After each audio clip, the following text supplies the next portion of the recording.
Jean-Christophe, toi, tu es en fait hyper actif dans la communauté des startups. Tu as créé Mad Kings, qui est une agence qui s'occupe principalement de faire le marketing en ligne. Vous utilisez les data, donc Christophe vient d'en parler. Avant ça, tu avais créé une autre startup, Pictawall, qui aidait en fait les entreprises à améliorer leur image de marque et à se développer sur les réseaux sociaux. Alors, j'étais vraiment très contente de t'avoir dans ce panel parce que on a participé tous les deux en tant que coach dans des hackathons, dans des startup week-ends. Et c'est vrai que toi, tu aidais du coup les startups sur justement comment utiliser le web pour, pour croître très rapidement. Et c'est ce que vous faites aussi chez Mad Kings, c'est ce qui concerne ce qu'on appelle le growth hacking. Et donc, tu vas nous en parler un petit peu plus tard. Mais d'abord, pour commencer, la première question, c'est qu'est-ce qui, toi, te fascine dans cette révolution numérique ? Et donc, ce que je trouve le plus intéressant, c'est qu'un humain peut se tromper, peut mentir, peut modifier la vérité, tandis qu'un algorithme ne fait qu'analyser les données qu'on lui donne. Et donc, l'algorithme peut se tromper parce qu'il a mal été programmé, mais il ne ment pas. C'est-à-dire que en marketing, c'est vraiment un peu ce qu'on fait, c'est un peu notre révolution dans le growth marketing, growth hacking, c'est de se dire en tant qu'expert du marketing, ce que tu penses, on s'en fout. On veut du résultat, on veut que tu nous démontres avec des datas que ce que tu dis est vrai. Et donc, ce qui me fascine dans la technologie maintenant, c'est qu'on arrive on est en phase de transition, on a vu tout ce qui est les fake news, etc. Mais les fake news, c'est des humains qui les font, tandis que tout ce qui est une machine ne ment pas. Et ça, je trouve ça très intéressant. Super, on va un peu approfondir tout à l'heure. Du coup, je vais passer le micro de l'autre côté parce qu'on va enchaîner avec Aurélien. Donc Aurélien, toi tu es aussi très actif dans le secteur des startups. Oui. Tu as travaillé pendant tout un temps au sein d'un moteur de recherche. Tu as aussi travaillé pour un groupe français dans l'e-commerce. Et aujourd'hui, tu es Chief Marketing Officer chez mylawyer.be. Alors, on va en parler un petit peu plus tard également. C'est donc un site qui permet aux avocats d'être mieux référencés sur Internet et qui permet aussi une mise en relation entre les avocats et les justiciables. Alors, même question, qu'est-ce qui te fascine dans la révolution digitale ? Ce qui me fascine le plus, c'est les opportunités que la révolution digitale amène. Peu importe la taille de la structure ou les moyens que l'on a, si on fait les choses bien, on est récompensé immédiatement et de manière exponentielle.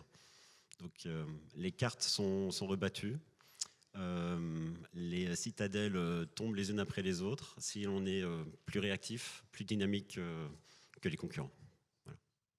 Oui, et j'ai oublié de le mentionner, mais en fait, on a un point commun, c'est qu'en 2015, tu as suivi la formation de Coup d'État, qui est organisée par The Family, qui est un incubateur en France. Et pourquoi j'en parle, c'est parce que je pense que ça peut intéresser tout le monde ici. En tout cas, moi, ça m'a bien aidé quand j'ai créé mon cabinet. C'est un incubateur français qui promeut les nouvelles méthodes, etc. Et les vidéos de ces conférences sont disponibles sur YouTube. Donc voilà, ça dure jusqu'à 1 heure, 1 heure et demie parfois, mais voilà, quand vous avez un peu de temps à tuer, c'est des vidéos très intéressantes à suivre. Ouais, tout à fait, et puis c'est complètement gratuit. Voilà, c'est en plein dans la révolution numérique. Maa, toi, tu es vraiment une experte des réseaux sociaux, et pas que des réseaux sociaux en ligne, mais aussi hors ligne. On s'est rencontrés en fait grâce au réseau Wonderful Woman. Et tu as du coup orienté toute ton activité autour des réseaux. Tu as créé ton agence digitale, MKKM. Il y a 6 personnes du coup qui travaillent dans ton équipe. Ça a grandi assez rapidement en fait, grâce aux réseaux sociaux justement. Et on en parlera plus tard aussi. Comment est-ce qu'on peut justement bénéficier de ces réseaux sociaux pour développer notre activité ? Mais dis-nous aussi, qu'est-ce qui toi te passionne et te fascine dans ces évolutions ? Déjà, bonjour tout le monde. Moi, le métier d'avocat, quand j'étais petite, je voulais devenir avocate, mais je ne suis pas devenue. Parce que le fait d'être sur les réseaux sociaux, c'est un peu d'être l'avocat de mes clients, mais en manière plus, entre guillemets, chaleureuse, parce que là, on vient et on développe la notoriété, et c'est ce que j'aime vraiment c'est pousser la notoriété de mes clients, parfois aller vers de la conversion et vers du chiffre d'affaires aussi. Et c'est vraiment ça qui me passionne. Et le système de cotation, on y reviendra après. C'est à ce moment-là qu'on devient un peu l'avocat de nos clients. Oui, non, mais cette question des cotations, je sais aussi que ça fait partie des grandes craintes au sein des avocats. Du coup, Eric, toi, tu es le CEO de Lex.be, qui est gagnant du prix de l'innovation dans la catégorie des Legal Tech. Tout d'abord, félicitations. On se connaît du Beta Cowork, où j'ai démarré quand j'ai commencé mon cabinet. Et c'est vrai que c'est un environnement hyper créatif, hyper... il y a un bouillon d'idées et de développement. C'est très technologique aussi comme cowork.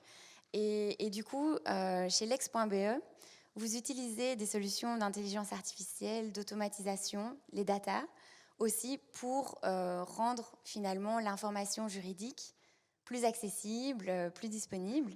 Et c'est vraiment un outil génial pour les avocats, en fait. Et c'est pour ça que j'étais aussi contente de t'avoir dans le panel pour justement faire découvrir Lex.be à l'auditoire. Et du coup, toi, qu'est-ce qui te fascine avec toutes ces évolutions numériques ? Oui, merci en tout cas pour l'introduction. Oui, en fait, c'était aussi donc au sein de Beta Cowork que moi j'ai rencontré mes deux partenaires professionnels. Ce ne sont pas des juristes, ce sont vraiment des ingénieurs plutôt, des techneutes, si tu veux. Mais ce sont vraiment des spécialistes en tout ce qui est l'intelligence artificielle et des scientists en données. Et c'est là où il y a vraiment de dynamisme, de la co-création, de travailler ensemble au sein de Beta Cowork. Moi, je suis de formation juriste et j'ai toujours pensé aussi qu'on pourrait faire beaucoup plus dans notre métier de juriste aussi, avec l'innovation en général aussi, et d'essayer de rencontrer les défis en général aussi qui résultent aussi de la transformation numérique en tout cas. Ce qui me fascine le plus là, c'est plutôt que on parle surtout beaucoup de craintes et des soucis et le fait que peut-être qu'à un certain moment l'avocat va peut-être perdre son job. On n'y croit pas franchement.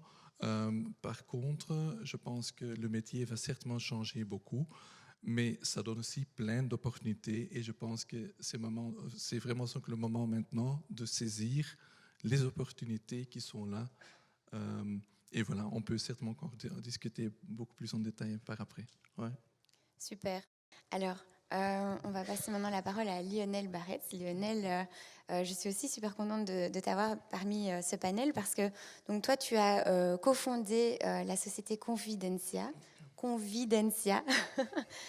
avec aussi plusieurs cofondateurs. Et du coup, Convidencia, c'est vraiment une société qui est spécialisée dans l'accompagnement et le déploiement de toutes les méthodes participatives.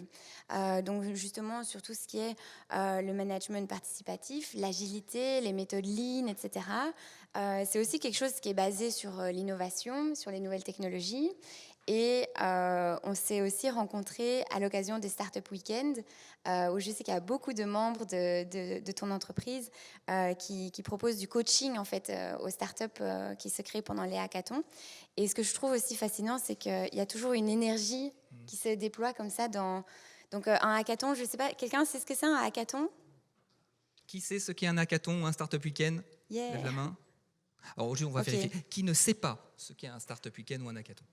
Ok, bon, on va en reparler plus tard. Mais donc, c'est comme ça qu'on s'est rencontrés. En fait, il y a vraiment une énergie qui se dégage. Et en fait, c'est pendant un week-end, des inconnus qui travaillent ensemble pour créer une start-up. Donc, on pourrait dire, est-ce que ce serait réaliste pour des avocats de se réunir un vendredi soir et arriver le lundi matin avec un cabinet qui tient la route ? Bon, on en parlera plus tard. Mais du coup, c'est pour ça que je trouvais ça hyper intéressant de t'avoir aussi dans ce panel. Et du coup, qu'est-ce qui, toi, te fascine avec cette transition numérique ? Alors, par rapport à la transition numérique en tant que telle, donc moi, ce qui m'intéresse, c'est les organisations, les entreprises qui se développent, que ce soit les petites ou les grandes entreprises. Ce qui me fascine, c'est le bordel que ça génère. C'est incroyable de complexité et en même temps, ça crée plein de choses, des nouvelles technologies, des nouvelles manières de fonctionner. Ça a un impact colossal sur tout le monde. Et d'un côté, il y a les super excités qui créent plein de choses et c'est hyper enthousiaste. Et puis de l'autre côté, il y a les paniqués qui ne savent pas trop quoi en faire. Et donc ça crée une forme de fracture entre les deux. Et c'est assez fascinant. Alors pas dans l'aspect morbide du terme, mais plutôt dans l'aspect où ce qu'on constate, c'est ce que ça crée comme aventure. C'est-à-dire les organisations qui affrontent ce genre de changement créent des choses hyper nouvelles, hyper intéressantes, mais pas seules, ce sont des organisations, et c'est l'aventure humaine qu'il y a derrière. Tu en parlais tout à l'heure par rapport à Beta Cowork, la co-création des gens, etc. Quand on voit ce qu'un groupe est capable de faire, comme tu as pu l'expérimenter dans un hackathon, c'est juste beau. Et au-delà de la transition numérique, je pense qu'on pourra en reparler tout à l'heure, il y a l'aventure humaine, la transition humaine qui se produit derrière. C'est sûr qu'on ne peut pas déconnecter le numérique de l'humain. On en a aussi parlé déjà dans cette conférence. Mais du coup, ça me fait me tourner vers Anne-Laure.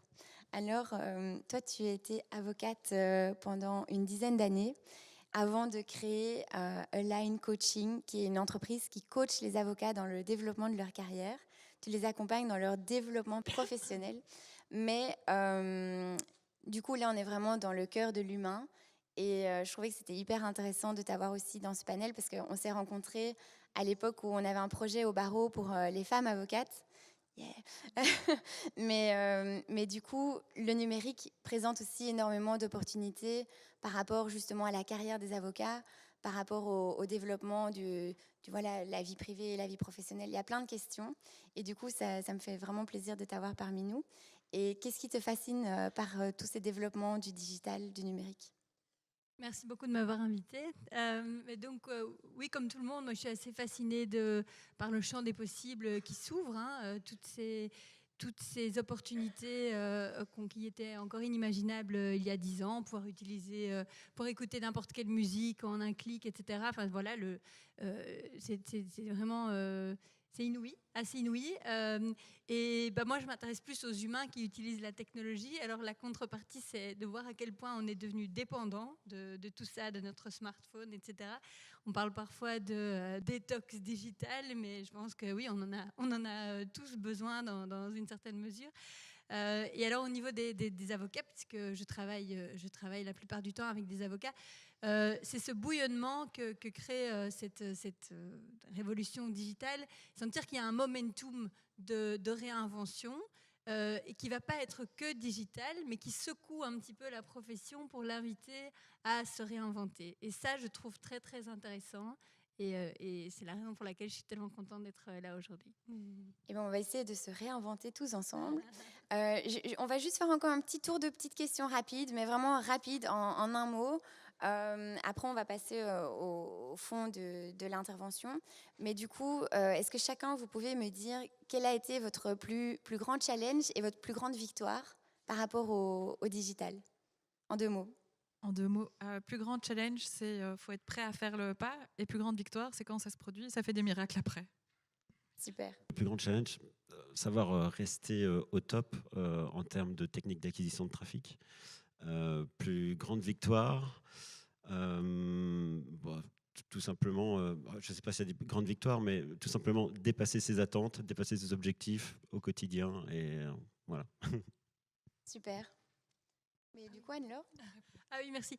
J'ai pensé à ta question et oui, peut-être un challenge récent, ça a été que j'ai eu pour la première fois une cliente avocate suisse qui m'a contactée pour faire du coaching et on n'a pas eu d'autre choix que de faire des séances de coaching par Skype.